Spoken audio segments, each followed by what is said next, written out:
AI 기술이 국가 입장에서 꼭 확보를 해야 될 전략적 기술도 바라볼 수 있는 거죠. 내재화해서 확보해야 되는 측면이 있는 것 같아요. 일 잘하는 한국말 어눌한 외국인하고 일할래, 한국말 굉장히 잘하는데 일을 못하는 애랑 일할래 하면은 일 잘하는 게 먼저잖아요. 신규 모델들 나오면 점점 일반적으로 쓰시기에는 성능이 어느 정도 이제 수렴해 가는 게 보이죠. B2B 사업을 통해서 확보된 데이터들이 있습니다. 퍼블릭 데이터가 더 많냐, 프라이빗 데이터가 많냐 하면 누군가는 또 프라이빗 데이터가 더 많을 거다. 기업 내에서 얼마나 데이터를 공개하겠냐. 모델들 보면 한국말도 굉장히 잘하잖아요. 데이터 비율상으로 한국어가 많아져야 하냐 하면은 아닐 수도 있다. 네, 오늘은 국내 AI 대표 주자라고 할 수 있는 업스테이지의 이활석 CTO님을 모셨는데 반갑습니다. 네, 반갑습니다. 먼저 간단한 자기소개와 함께 업스테이지 회사에 대한 간단한 소개 부탁드리겠습니다. 네, 안녕하세요. 업스테이지에서 이제 공동 창업자이자 CTO를 맡고 있는 이활석이라고 합니다. 이제 AI 쪽에 뛰어든 지는 한 10년 좀 넘은 것 같고요. 이제 이전에서는 이제 네이버 클로바에서 이제 비주얼 AI는 이제 이미지나 동영상을 다루는 AI를 만드는 책임 리더 임원이죠. 이제 그것까지 이제 하고 나와서 이제 창업을 하게 됐고, 이제 네이버 때 조금 많은 성과들을 내서 많이 알려졌는데, 그때 이제 제가 이제 문서 이미지를 다루는 OCR 기술을 이제 많이 팠었어가지고 이제 그걸로 좀 국내에서는 많이 알려진 상황이 됐었습니다. 네이버 클로바의 비주얼 AI 책임 리더라고 한다면 굉장히 이제 엄청난 직책인데 이거를 갑자기 또 내려두시고 창업을 새롭게 하셨는데 그 계기가 궁금합니다.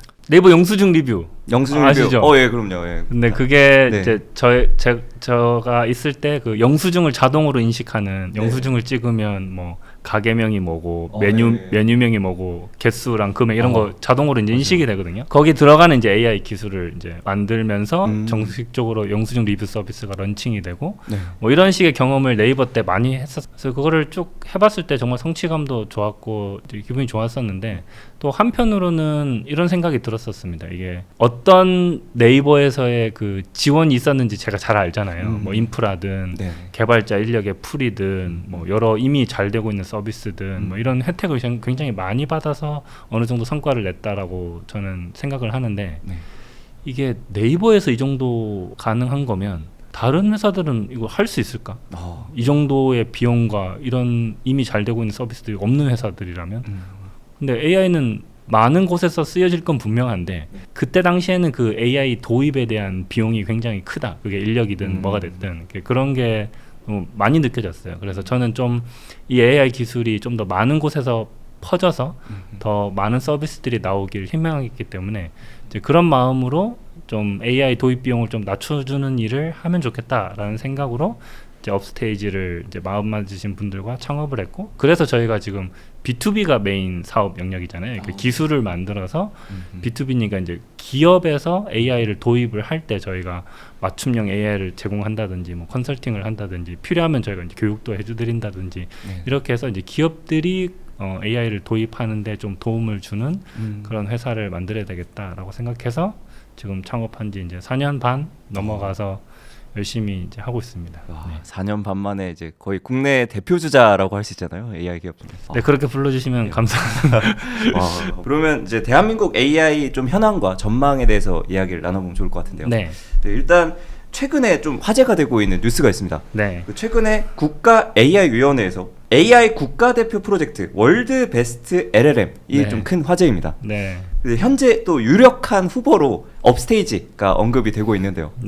일단 월드 베스트 LLM 구체적으로 어떤 건지 소개를 좀 부탁드리고, 그리고 이 프로젝트 통해 이제 월드 베스트니까 오픈 AI나 구글 같은 빅테크의 초거대 AI들도 넘어설 수 있을지 이런 것도 궁금합니다. 뭐 아직 정식 사업 공고가 나오지 않아서 이제 곧 나온다고 저는 들었는데 아직 뭐 변화될 여지가 많이 있다고 들었어요. 근데 이제 하이 레벨에서 이제 큰 취지에 대해서는 이제 이미 많이 공감을 하고 있는데, 이제 그것부터 설명을 드리면 이 AI 기술이 국가 입장에서 꼭 확보를 해야 될 이제 전략적 기술 측면으로 이제 바라볼 수 있는 거죠. 그런데 이 국가의 기반이 되는 기술인데, 이제 국가 경쟁력과 연결돼 있는 기술인데, 이게 너무 글로벌 레벨에서 뒤처지게 되면은 이게 국가 경쟁력하고도 밀접하게 영향을 받으니까 이게 어느 정도 국가의 이제 도움이 필요하다라는 인식이 사실은 한국뿐만 아니라 이미 잘하고 있는 뭐 미국, 중국 외에 수많은 나라들에서 이런 의식들이 많이 퍼져 있고,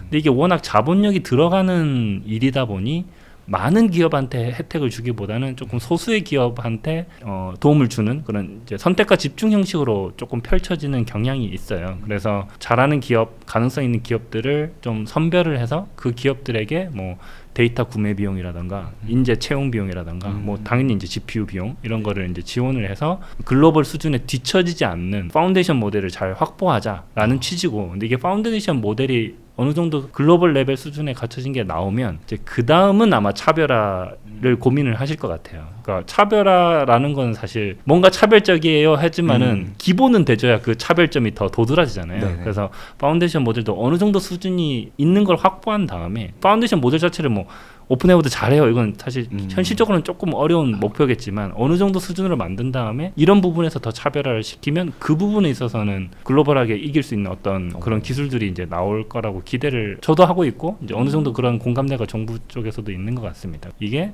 시장의 논리에 맡기기에는 자본이 좀 많이 필요하다. 그래서 이제 정부의 개입이 있는데 이게 한국만의 상황은 아니고 제가 알기로는 뭐 일본, 싱가폴, 유럽 뭐 이런 데서도 다 그런 식의 방식으로 운영을 이제 하고 있습니다. 아, 다 비슷하게 추진을 하고 있는 건가요? 네, 제가 파악한 거로는 저희 이제 일본 지사도 있다 보니까 예. 일본의 목소리도 자세히 듣고 또 뭐 잘 아시는 미스트랄 같은 거는 프랑스 정부의 지원을 굉장히 많이 받잖아요. 그러면 프랑스에 그러면 미스트랄밖에 없냐? 그렇지 않을 거거든요. LL 하는 업체들이 있을 텐데 그럼 왜 미스트랄만 드러났냐라고 했을 때 이게 어느 정도의 선택과 집중은 필요한 것 같아요. 그래서 일본도 상대적으로 좀 크게 지원하는 편이긴 한데 그래도 어느 정도 소수의 기업들한테 이제 지원하는 편이고. 그러면 이제 정부가 업스테이지 같은 이제 국내 대표 AI 주자한테 좀 지원을 할 때 어떤 부분을 좀 중점으로 지원을 하면은 이제 기업 입장에서 좋을지 그것도 궁금한데요. 어떤 부분이 좀 가장 실무적으로 좀 유용할까요? 이건 뭐 기업별로 아마 처한 상황이 다르다 보니까 좀 의견들이 많이 갈리는 부분일 것 같아요. 근데 물론 공통적인 부분이 있죠. 뭐냐면 GPU 비용이 너무 많이 든다. 그래서 GPU는 꼭 필요하다라고 했기 때문에 이제 GPU 비용을 지원해주는, GPU를 지원해주는 건 이제 아마 어느 나라든 공통 그런 지원 정책일 것 같고, 세부적인 정책들은 조금씩 다를 것 같은데 일단 업스테이지 기준으로 좀 더 말씀을 드리면 저희가 AI를 하지만은 B2B 회사가 먼저인 거고 수단으로서 AI를 쓰는 거잖아요. 그리고 B2B 회사 이전에 사실은 스타트업이잖아요. 근데 스타트업은 이제 살아남는 게 1차 목표고 성장해 주는 게 이제 그 다음 목표일 텐데, 일단 살아남는다라는 기준으로 봤을 때는 매출이 어느 정도 나와줘야 되고 비용이 줄어들어야 이게 순이익이 나면서 커지는 거잖아요. 근데 지금 AI를 개발할 때 비용이 뭐가 있냐? GPU, 인건비죠.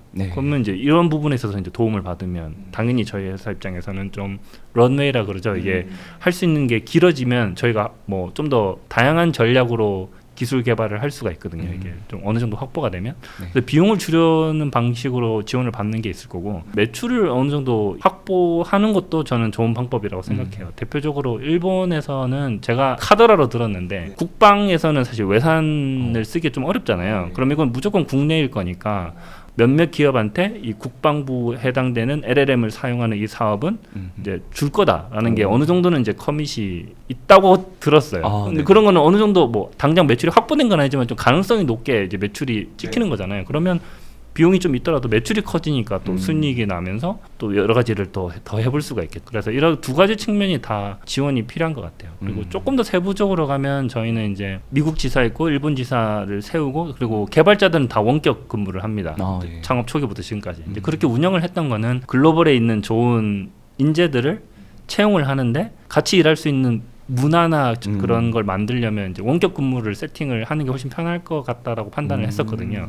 오시는 분들이 대부분 또 빅테크 출신 분들이 계세요. 그러면 그런 분들을 저희가 채용을 할 때 사실 연봉을 맞춰주긴 조금 어려운 상황이잖아요. 근데 스타트업이니까 그리고 성장 가능성이 있으니까 이제 스톡 옵션을 이제 드리면서 이제 많이 해소를 했는데, 막상 스톡옵션 행사를 좀 자세히 들여다봤더니 뭔가 세금 이슈가 또 복잡하더라고요. 그러니까 해외에서 근무하시는 분에게 한국 기업에 스톡 옵션을 줬을 때 세금이 복잡하고 좀 세금을 많이 떼는 그런 거였어요. 그러면 그분들 입장에서는 좀 효용이 떨어졌잖아요. 그쵸, 이 스톡 옵션에 대한 무기가. 그러니까 저희도 이제 그걸로 땡겨왔는데 막상 하려고 하니까 세금이 커. 그럼 이거는 뭐 가져가는 금액이 크지 않으니까 이런 건 저희가 정말 현실적으로 느끼는 어려움이거든요. 그래서 그 스톡 옵션이나 그 RSU 활용이 좀 더 유연하게 잘 이루어졌으면 좋겠다가 하나의 희망이 있고요.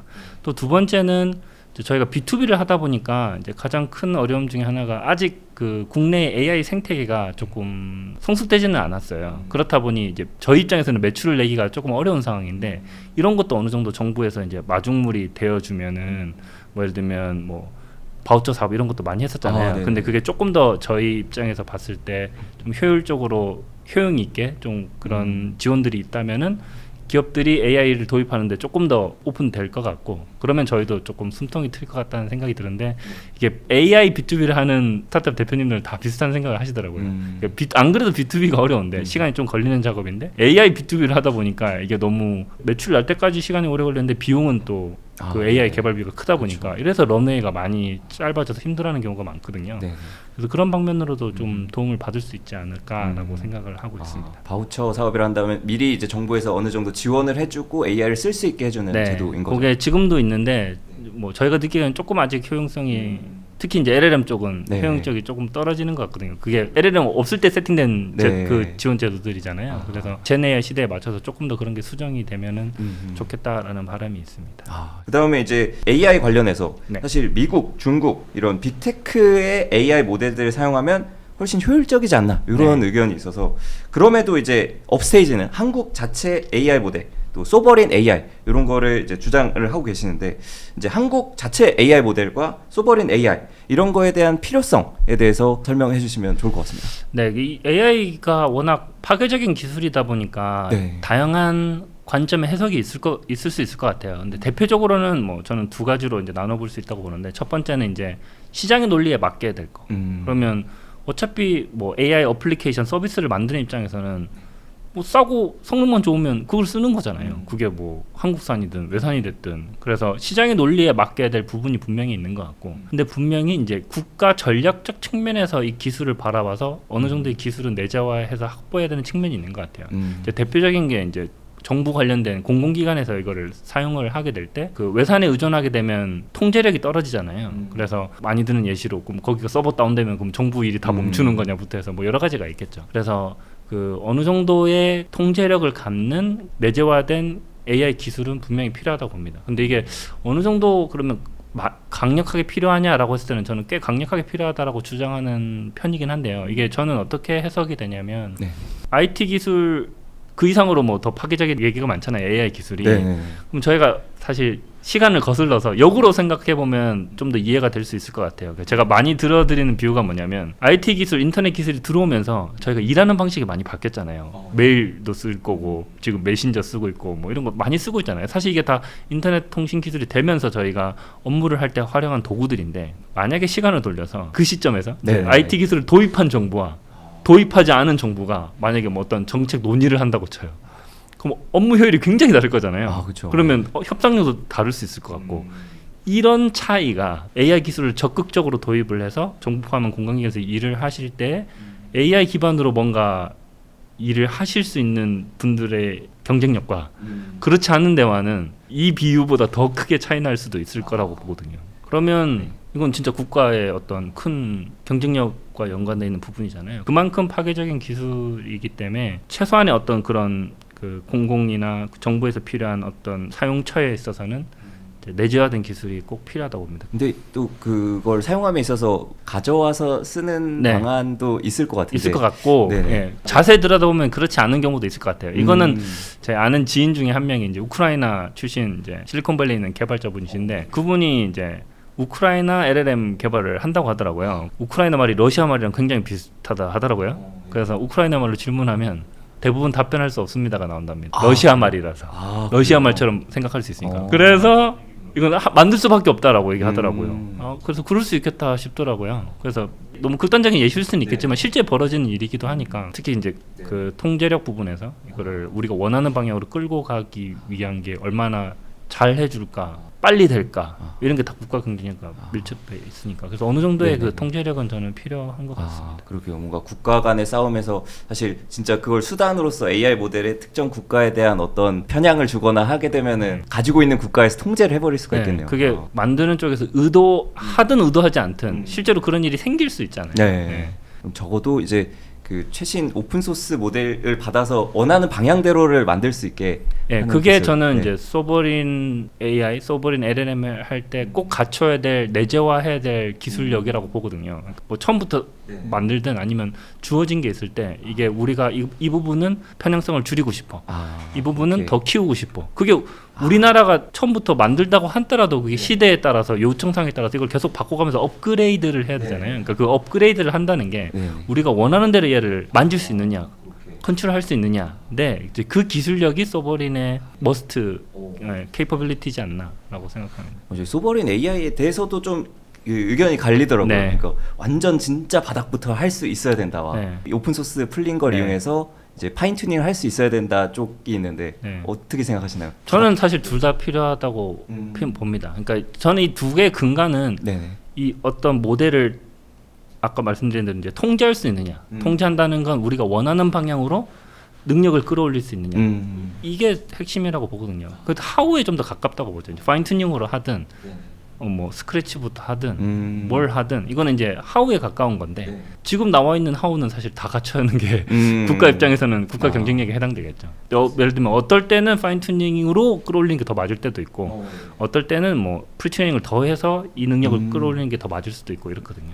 근데 하우니까 뭐든 다 통하는 하우가 있으면 다들 글로벌리 그것만 하고 있을 텐데 그렇지는 않으니까 방법들은 계속 바뀔 수 있잖아요. 새로운 기술이 나올 수 있고. 근데 그걸 흡수해서 우리의 모델을 우리가 원하는 방향으로 만들 수 있느냐. 이게 소버린의 핵심이지 않나. 그거를 그럼 어떻게 할 거냐에서 뭐 여러 가지 접근론이 있겠지만 국가 차원에서는 여러 가지 방법론을 다 할 수 있는 기술들을 다 가지고 있는 게 사실은 좋다고 봅니다. 국내 대표 AI 기업에서 이제 달려가고 계시니 국내 AI 시장의 좀 현황과 전망에 대해서도 좀 여쭙고 싶은데요. 현재 AI 현황이 어떻고 어떻게 변화할 거라고 보시나요? 네, 뭐 저희가 주로 이제 B2B 위주로 보고 있다 보니까 이제 B2B를 하면서 느꼈던 분위기를 말씀을 드리면 당연히 AI 기술이 빨리 발전하니까 이제 시장 환경이 굉장히 빠르게 발전하는데 이게 나라별로 조금씩 반응들이 다른 것 같아요. 그러니까 저희가 미국 사업도 하고 일본 사업도 하고 한국 사업도 하다 보니까 이제 분위기를 다 보고 있는데 일단 한국 기준으로 말씀을 드리면은 올해는 좀 지켜보자. 예 분위기가 많았었어요. 그러니까 AI 기술을 도입을 해서 적용을 해봐야지. 이게 조금 지켜볼까 이런 자세로 좀 바뀌었는데 작년에는 좀 많이 그런 시도들이 있었어요. 그 말은 뭐 POC도 해보고 뭐도 해보고 했는데 올해는 조금 기다려보자라는 분위기가 좀 더 많은데 제가 봤을 때는 이제 크게 두 가지 이유가 있는 것 같아요. 첫 번째는 특히 이제 LLM을 도입을 한다는 거는 좀 기업 입장에서 조금 큰 투자가 이제 들어간다는 건데 그런 큰 투자를 하는 것 대비 ROI가 나오겠다. 즉 이런 비즈니스 밸류를 가져갈 수 있겠다가 좀 확신이 조금 떨어진 상태인 것 같아요. 그래서 이게 투자 대비 효과가 있을까라는 생각이 좀 있으신 것 같고 그다음에 두 번째는 기술이 빨리 발전하니까 지금 도입한 게 곧 무의미하게 되지 않을까? 그래서 이게 근데 곧 수렴하지 않을까? 뭐 이런 생각도 하시는 것 같아요. 그래서 빨리 도입하는 게 오히려 더 비효율적일 수 있겠다라는 생각들도 하시는 고객들이 좀 더 많아진 것 같아요. 그래서 이 두 가지의 조합으로 좀 기다려볼까? 이런 분위기로 흘러가는 것 같았습니다. 올해는. 근데 이게 계속 그럴 것 같지는 않고 보험업계로 치면 어떤 보험사에서 LLM을 성공적으로 도입해서 실제로 이런 밸류가 나왔다라고 그리고 소문이 퍼지면 또 더 경쟁적으로 이렇게 하실 것 같아요. 그래서 아까 제가 정부 지원 때도 말씀드렸지만 이런 마중물이 굉장히 중요하거든요. 근데 제가 보더라도 이제 조금 어느 정도 우려 사항들이 좀 해소되는 시점이 이제 하반기에 올 것 같아요. 그러니까 저희도 이제 신규 모델들 나오면 뭐 저희도 이제 다각도로 막 분석을 하는데 점점 이제 일반적으로 쓰시기에는 이제 성능이 이제 어느 정도 이제 수렴해 가는 게 보이죠. 근데 뭐 예를 들면 뭐 일반적인 업무 하는데 뭐 대학교 수학 정도 능력이 필요할지 모르겠지만 박사급 수학 능력이 필요할까 이러면 아닐 것 같긴 하잖아요. 그래서 어느 정도 제너럴하게 쓰실 때의 성능은 어느 정도 수렴하지 않았을까라고 이제 생각이 들고 그러면 좀 더 이제 기업들 입장에서도 좀 도입에 좀 적극적이지 않으실까. 또 웨이트 앤 시 하시면서 또 가만히 계시진 않으시거든요. 뭐 이런 기술이 이 정도 성능이 올라오면 이런 밸류가 있겠다. 이런 내부 케이스 스터디도 많이 하시는 걸로 알고 있습니다. 그런 게 또 쌓이고 기술이 또 어느 정도 이제 딱 맞물리게 되면 많은 케이스들이 실제 실증 사례들이 아마 하반기에는 좀 나올 것 같다라고 기대를 하고 있습니다. 진짜 얼마 안 남았네요. 네, 하반기면은 이제 실제 AI가 기업들의 속속들이 다 네. 들어가는 시점이 될 것 같군요.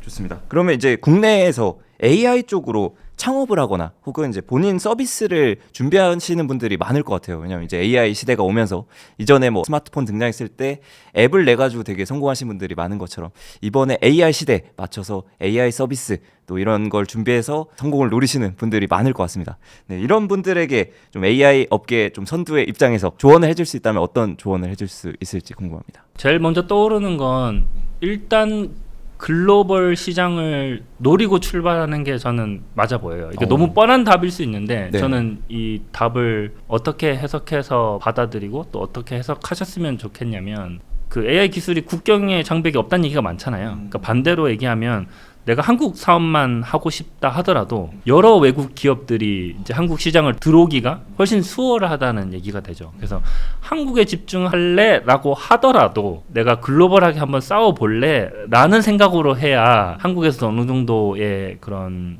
밸류를 만들어낼 수 있는 것 같아요. 특히 AI는. 그리고 AI로 인한 유스 케이스들이 네. 이런 곳에서 이런 밸류가 있더라. 뭐 이런 게 잘 되더라라는 게 그게 또 글로벌하게 통하는 것 같아요. 그래서 예전에는 뭐 한국의 사례를 일본에 심으려면 좀 로컬라이징을 좀 많이 하고 이랬어야 됐는데 지금은 AI 기반의 어떤 서비스나 이런 솔루션들은 이 나라에서 되면 이 나라는 거의 카피 앤 페이스트 바로. 약간 이런 느낌도 저는 어느 정도 있는 것 같아요. 예전 기술에 비해서는.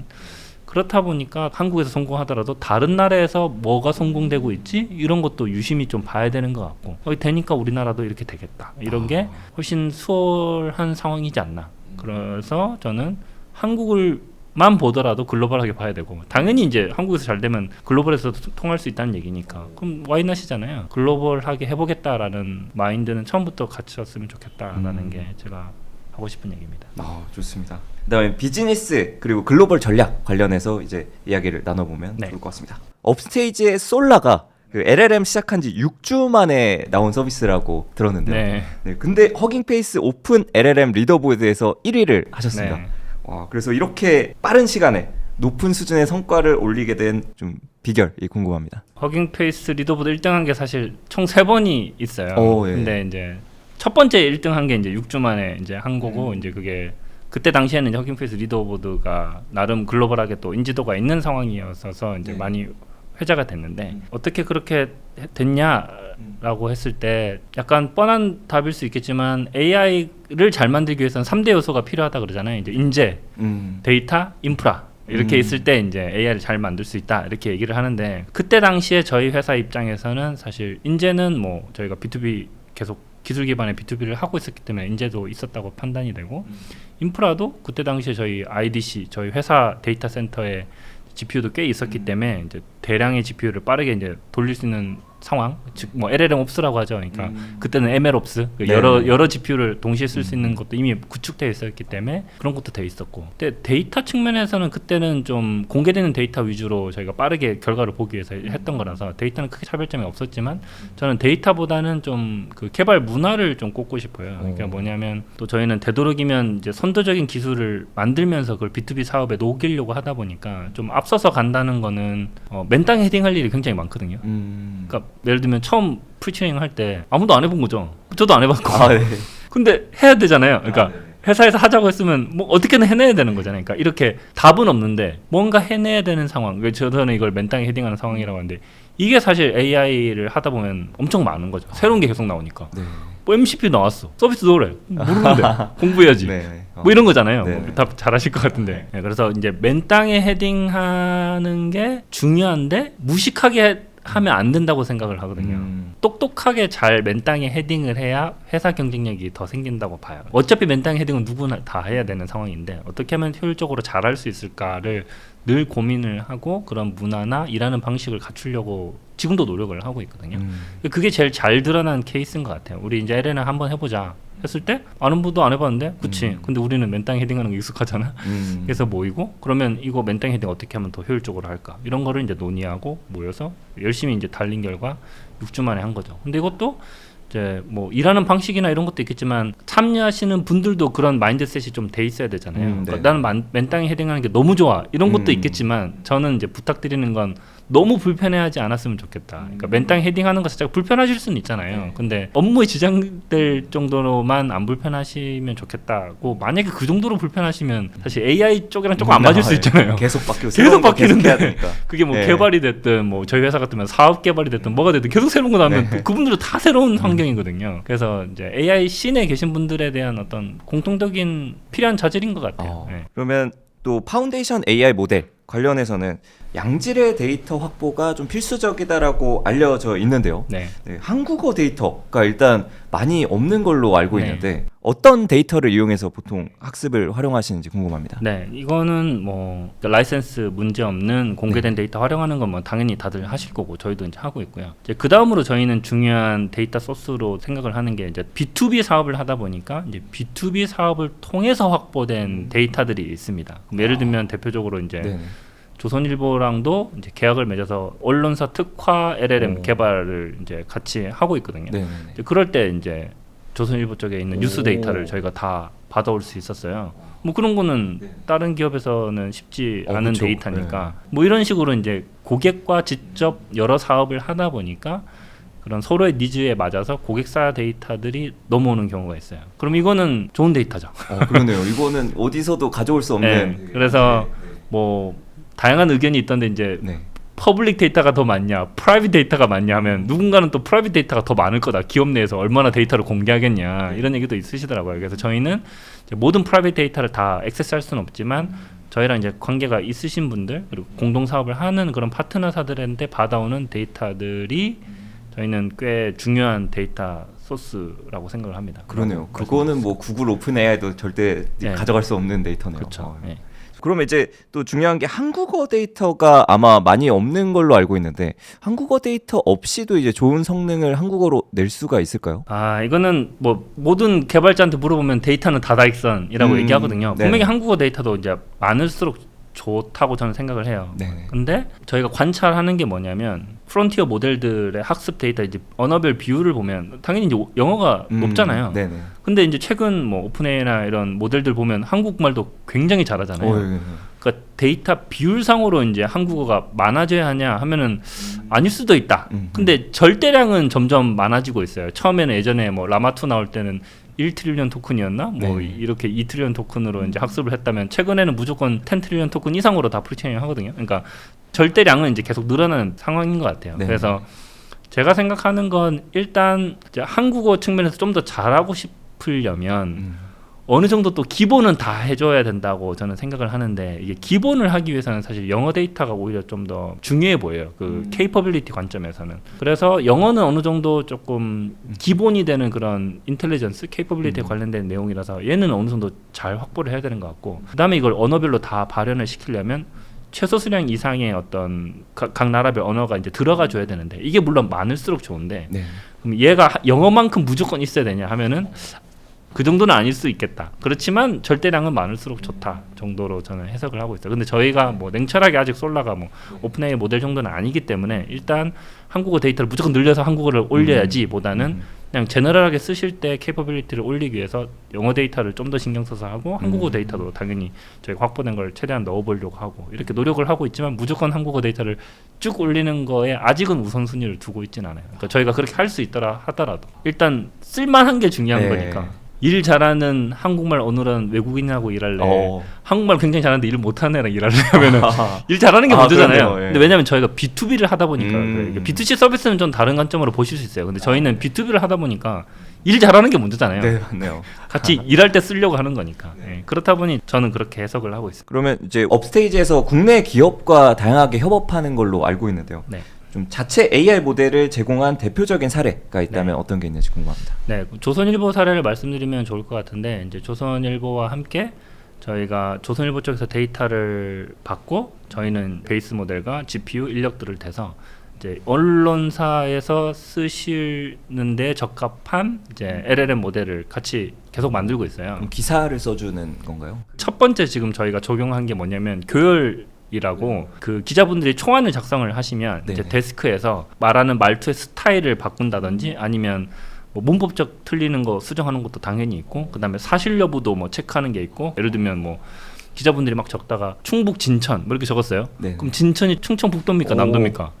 애매하죠. 모르겠네요. 예. 이런 거 팩트 체크도 들어가야 되고. 그런 것도. 그러면 날짜도 뭐 2025년 5월 5일 이랬을 때 누구는 연월일 할 거고 누구는 뭐 25년 5월 5일 할 거고. 이게 약간 스타일이 다르잖아요. 근데 그런 것도 좀 그 통일감을 주기 위해서 스타일도 맞추시는 게 있더라고요. 이제 그런 거를 다 보는데 기자분들은 많은데 그 교열을 해주시는 분들이 좀 숫자가 적다 보니까 거기에 좀 바틀렉이 된다고 하시더라고요. 기사 초안과 교열된 결과는 데이터셋을 잘 구축을 해놓으셔가지고 요걸 가지고 저희가 이제 교열하는 모델을 만들어서 그게 꽤 결과가 잘 나와서 다른 언론사에서도 많이 쓰실 것 같아서 요거는 이제 공동 사업을 이제 진행을 하고 있습니다. 그렇게 확실히 좀 특화해서 만들면 일반적으로 뭐 제미나이나 오픈AI 이런 거 쓰는 것보다 훨씬 좋을까요? 성능이 좋습니다. 네. 그럴까요? 예, 이제 거기만의 데이터가 들어가기도 하고 이런 태스크가 사실 제너럴하기 조금 어려운 태스크일 것 같거든요. 문법 교정은 뭐 잘 하겠지만 이제 스타일 맞추는 건 2025년 5월 5일 할지 25년 5월 5일 할지 이거는 그냥 이거 뭐 맞고 틀리고 문제가 아니잖아요. 근데 그런 식의 그 교열 문제들이 또 꽤 있다 보니까 그런 거에 맞춰서 평가를 하면 특화된 모델이 확실히 성능이 더 좋습니다. 그러면 또 이제 AI를 이제 B2B로 하시는 입장에서 또 가장 큰 문제일 것 같은 게 사실 회사마다 하는 일이 너무나 다르잖아요. 뭐 산업도 다르고 뭐 문화, 데이터 이런 거 다 다를 텐데 이런데 이제 AI를 다 공급을 하시면서 기업들이 이제 AI를 도입할 때 좀 가장 자주 마주치는 문제점이 있다면 어떤 게 있을지 궁금합니다. 두 가지 측면이 있는 것 같아요. 그러니까 고객사 측면에서 저희가 바라보는 문제점들이 있고 저희 스스로를 바라봤을 때 생기는 문제점이 있는 것 같아요. 일단 고객사 측면에서 말씀을 드리면 이제 AI에 대한 이해도가 혹은 준비된 상황이 이제 고객사별로 굉장히 다르세요. 그러면 저희는 이제 AI 기술 위주로 이렇게 판매를 하다 보니까 이 기술이 이 정도 가치가 있어요. 예를 들면 이게 100만 원짜리예요. 라고 하면은 고객사도 100만 원짜리군 해야 이걸 사가실 거잖아요.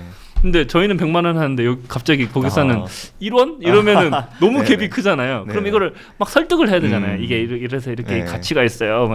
이런 작업들이 보통 이제 앞부분에 일어나요. 그러면 서로 이해도가 이미 높은 상태면 100원 했는데 여기서 뭐 90만 원 이러면 금방 할 것 같잖아요. 내고 같은 것도. 이런 건 하나의 예고. 그러니까 고객사가 AI 기술이나 솔루션의 이해도가 천차만별이라서 그래서 그 도움을 드리기 위해서 예를 들면 저희가 사이드를 하고 있는 이제 교육 사업에 해당되는 그 만들어진 컨텐츠를 뭐 AI는 이런 겁니다. 뭐 이런 컨텐츠들을 좀 더 그 기업형으로 맞춰서 저희가 제공을 하기도 하고 아니면 또 이게 100만 원입니다 했을 때 기술 자체를 보기보다는 결국 이걸 도입했을 때 100만 원 이상의 가치가 있어야 구매를 하실 거잖아요. 그러려면 이제 기업들에서 이 기술을 가져다가 어떻게 쓸지에 대한 유스 케이스들이 좀 많이 나와주면 좋은데 그런 것도 조금 어려워서 이해도가 조금 적으신 고객들은 그러면 저희가 뭐 원데이 워크샵 뭐 이런 것도 디스커버리 유스 케이스 디스커버리 워크샵 같은 것도 이제 하기도 하고 그런 식으로 이제 시간을 아끼려는 노력들이 있고요. 저희 측면에서 이제 바라봤을 때 문제점은 뭐냐면 저희도 그쪽 고객분들이 속해 있는 도메인에 대한 지식이 많이 필요한 것 같아요. 이게 저희도 이게 100만 원인데 실제로 이게 모두에게 100만 원일 수는 없다고 보거든요. 어떤 비즈니스 도메인 예를 들면 금융권에서는 이게 1000만 원짜리일 수도 있고 물류 쪽에서는 10만 원짜리일 수도 있는 것 같아요. 비즈니스 밸류가 다 기업별로 다 다를 거니까. 그러면 저희가 그쪽 도메인에 대한 이해도가 높다면 저희가 처음부터 100만 원을 안 부르겠죠. 적정 수준으로 정말 맞게끔 부를 수 있잖아요. 그리고 딜리버리 할 때 여러 뭐 커스터마이징 일도 좀 더 잘할 수 있고 그래서 도메인에 대한 지식이 저희도 이제 좀 쌓여야 돼서 그래서 저희는 그거를 좀 그 비즈니스 영역을 하나씩 좀 점령하려고 노력하고 있어요. 너무 이제 퍼뜨리기보다는 그러니까 지금 저희가 대부분 금융권 위주로 이제 지금까지 많이 했고 그래서 보험업은 이제 꽤 많이 저희도 안다고 생각을 하고 보험 출신의 전문가분들도 이제 회사에 계시고 그러면 이제 그쪽 분들이랑 얘기할 때 훨씬 수월하잖아요. 근데 그렇게 조금 됐다 싶으니까 이제 조금씩 넘어가서 뭐 은행, 그다음에 이제 제조나 물류 이런 식으로 이제 조금씩 이제 확장을 하고 있습니다. 그래서 저희도 막 펼쳐놓으면 저희도 이제 다 도메인 지식이 없다 보니까 저희도 또 관리가 안 되는 것 같아요. 그래서 이렇게 두 가지 측면의 노력을 다 하고 있습니다. 글로벌 빅테크 기업들이 앞다투어서 이제 서로가 뭐 더 낫다 하면서 계속 좋은 모델들을 발표를 하고 있잖아요. 그러다 보니까 이제 이런 그 빅테크들과 경쟁을 함에 있어서 차별점을 확실하게 가져야 될 것 같은데요. 차별화된 좀 경쟁 우위를 좀 지속적으로 확보하고 좀 성장하기 위해서 어떤 전략을 취하고 계신지 궁금합니다. 앞에서도 말씀드렸는데 차별화를 느끼시는 건 네네. 기본은 다 해줘야 그다음 이게 차별화다라고 했을 때 더 와닿는 것 같아요. 그래서 회사 내부적으로는 프론티어 모델들의 수준을 따라가기 위한 노력을 사실 계속 하고 있고요. 근데 그게 도달이 곧 될 거라고 믿고 네. 도달됐을 때는 그럼 뭐로 더 차별점을 보여줄 거냐도 같이 이제 저희가 보고 있는데 네. 아무래도 지금 매출이 많이 나는 쪽이 이제 기존의 다큐멘트 AI 그 문서 이미지를 가지고 업무 처리를 하는 거에 자동화되는 걸 도와주는 그쪽을 많이 하고 있다 보니까 이제 문서 기반의 업무를 할 때 도움이 되는 그런 LLM이 됐든 뭔가 AI를 만들면 훨씬 더 잘 만들 수 있지 않을까. 왜냐하면 저희가 기존에 이미 많은 고객 사례들이 있고 네.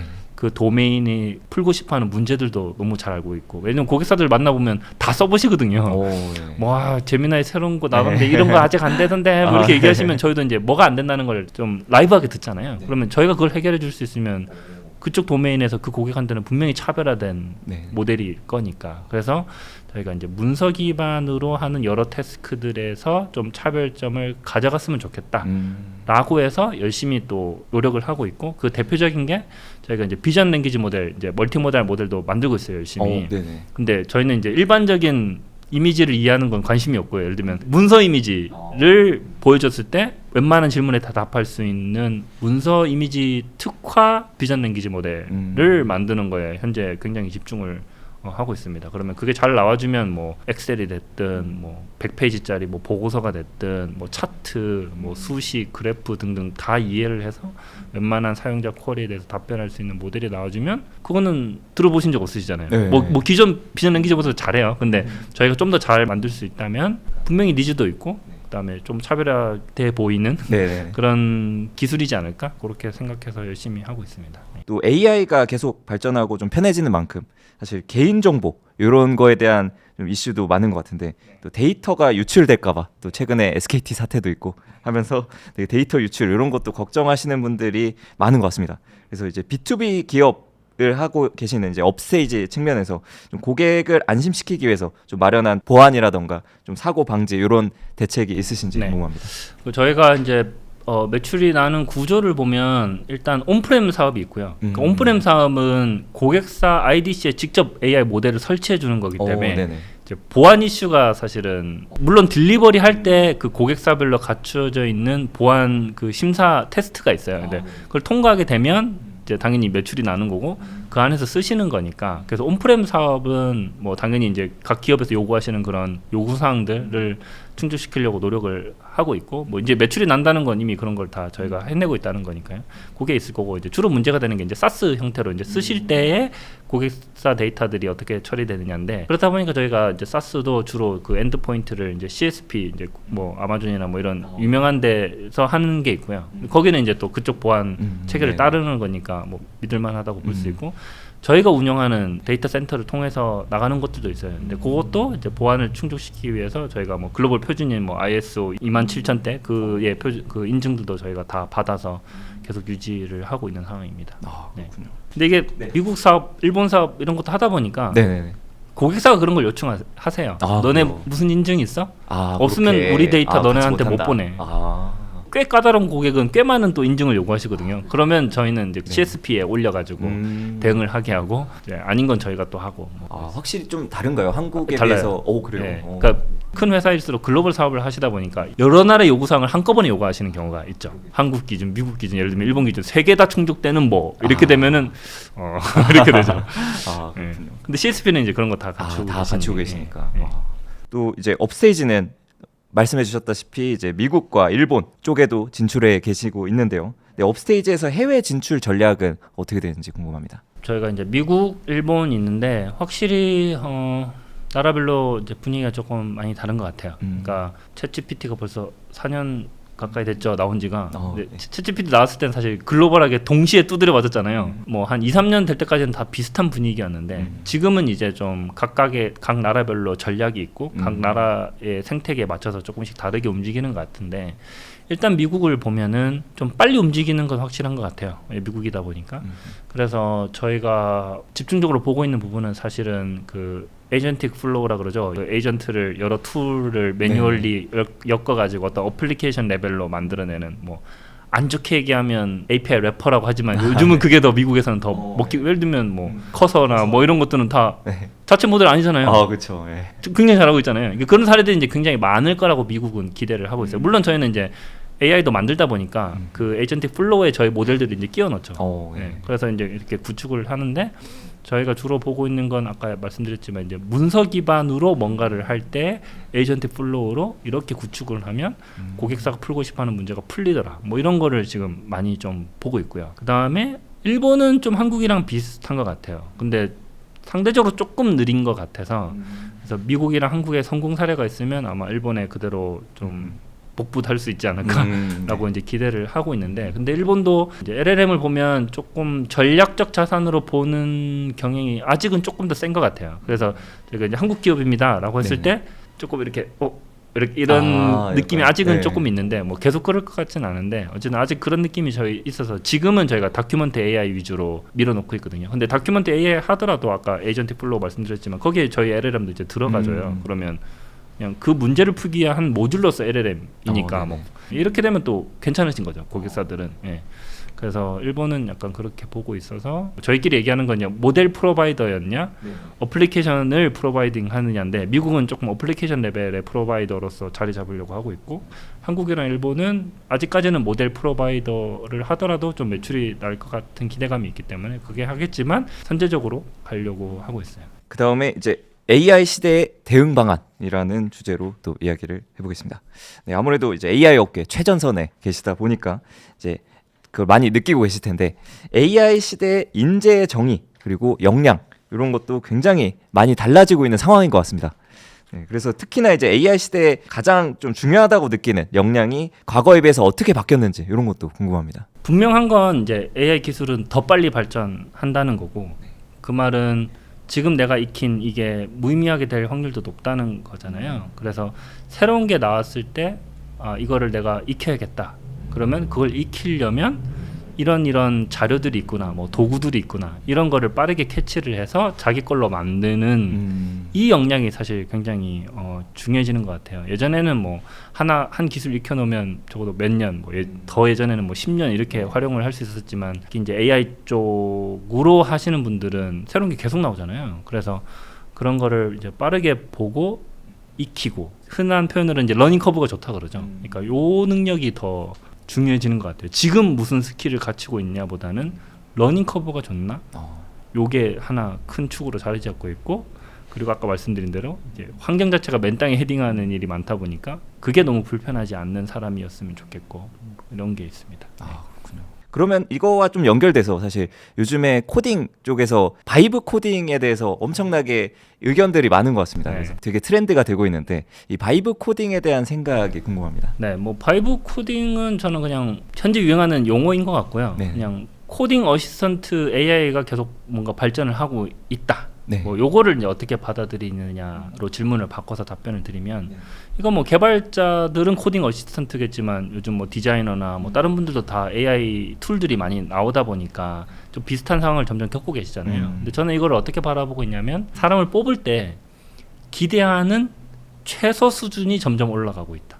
왜냐면 AI 툴을 사용하는 건 사실 너무 당연하잖아요. 근데 그 AI 툴이 발전한다는 거는 이 툴을 사용한다는 가정하에 어떤 사람을 뽑았을 때 뭐 코딩으로 예를 들면 코딩의 기본 능력이 뭐 예를 들면 예전에는 그냥 주니어 1년차였다면 지금은 주니어 1년차를 뽑더라도 예전 기준으로 뭐 지금 AI 툴이 뭐 코딩 한 주니어 3년차 정도 수준을 한다면 1년차를 뽑더라도 예전 기준으로 한 3년차 수준이 되는지를 그 툴을 쓴다는 가정하에 이렇게 되잖아요. 얘가 발전되면 주니어를 뽑더라도 예전 기준으로 뭐 한 10년차 수준은 해내야 되는 거죠. 그래서 미니멈 바를 올리고 있다. 이 툴로서. 그러니까 AI 기반의 툴로서 저는 이렇게 이제 해석이 돼요. 근데 그게 현재로서는 이 정도 수준이 되고 이거를 활용하는 방식이 뭐 바이브 코딩으로 불리는 어떤 형태로 방식으로 지금 쓰이고 있는데 그럼 이게 다냐면 당연히 다가 아니죠. 근데 그거는 너무 당연한 거고 그 이상의 가치를 사실 하기를 이제 기대를 하는 거잖아요. 뭐 이거는 완전 경영적 마인드로 얘기를 해드리면 한 사람을 뽑아서 주 40시간 근무를 한다면 AI 툴을 쓸 때 어떤 일을 줬을 때 이게 얼마나 걸리고 어느 정도 수준이 되는지 기대치가 계속 바뀌는 거죠. 그럼 기간도 사실 더 짧아질 수 있잖아요. 그럼 어차피 주 40시간 기반으로 일을 한다고 하면 나머지 시간으로 뭘 더 보여줄 수 있느냐가 그 사람의 차별화된 포인트로 해석이 되는 것 같아요. 뭐 놀아라 할 수도 있죠. 근데 그거는 보통 이제 40시간 일한다고 가정을 한다면 그럼 나머지 뭘 해서 회사에 기여를 할 거냐를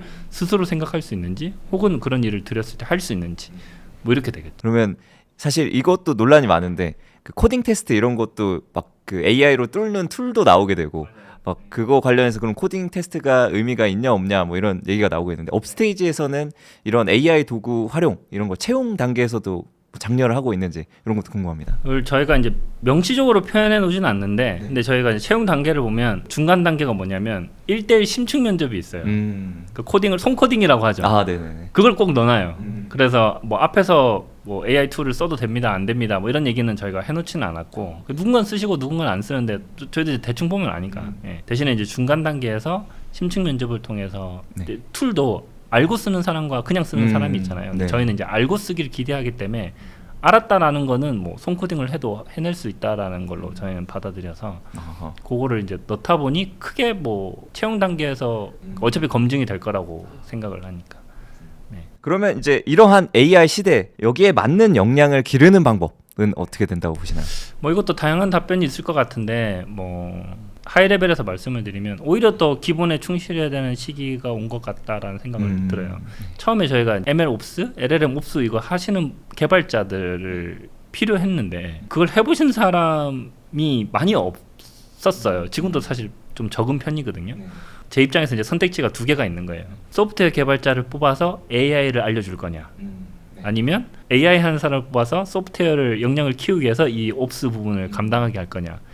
이게 시간이 가면서 점점 바뀌었는데 이게 바뀌게 된 이유가 AI 스킬을 장착하는 데 필요한 비용이 점점 줄어들고 있잖아요. 그래서 예전에는 AI 지식을 있는 사람 뽑는 게 더 힘들었기 때문에 AI 능력을 키우게 하는 게 더 힘들었기 때문에 그 사람들한테 소프트웨어를 더 역량을 키우기 위해서 옵스를 감당하게 했다면 지금은 이제 반대거든요.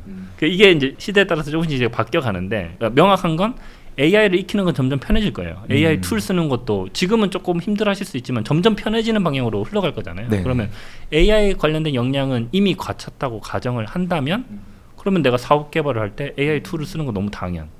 그럼 나머지 차별화 이게 미니멈이고 차별화는 뭐냐? 어떻게 보면 사업 개발의 기본일 수 있잖아요. 뭐 고객을 만나는 스킬이라던가 뭐 등등등.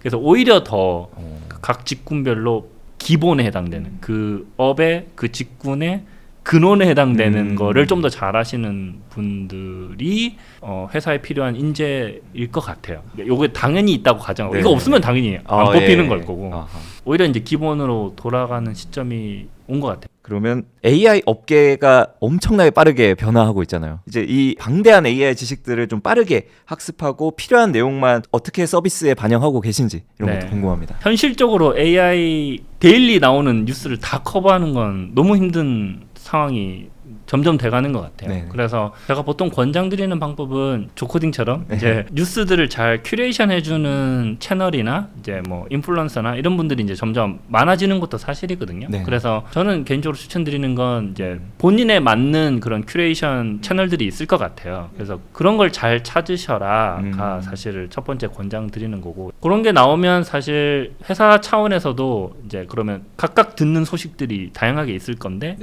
그게 저희 회사 내부에서는 잘 공유가 돼요. 그러니까 뭐 사업 개발 입장에서 이런 게 있어요, 뉴스가 있어요. 뭐 제가 봤을 때 AI 기술이 이런 게 있어요라고 하면 그런 걸 이제 회사 내에서 조금 더 공유를 하게 되면 회사 입장에서 필요한 큐레이션을 이제 각각 어느 정도 그 직군에 해당되는 분들이 어느 정도 해주시는 거죠.